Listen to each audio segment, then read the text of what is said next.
What are the medical implications of fasting?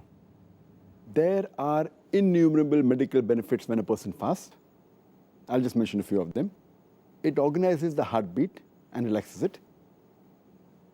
It reduces the pressure on the heart arteries, and it reduces the fat, the cholesterol, as well as the acids. It releases the pressure on the liver. Fasting also decreases the secretion of the digestive glands, which normally causes ulcer. There are less chances of having kidney stones when a person fasts. Fasting is also helpful in non-insulin dependent diabetes. And fasting is also helpful in reducing the weight. Fasting as a whole, it is beneficial for the whole digestive system as well as central nervous system.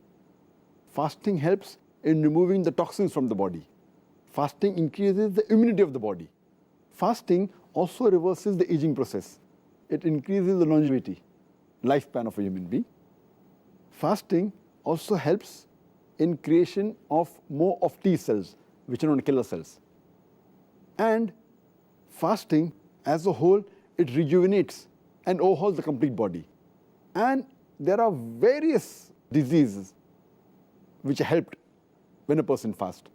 For example, a person who is suffering from certain diseases, and if a person fasts, it's helpful for him.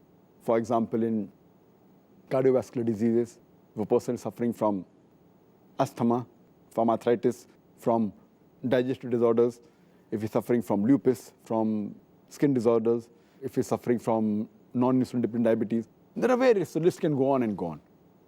And it is even helpful in removing a person who's addicted to things which are haram, and even medically they aren't good. For example, smoking, or a person who is an alcoholic, or a person who's a chain smoker. Fasting helps him in breaking this wrong habit and addiction.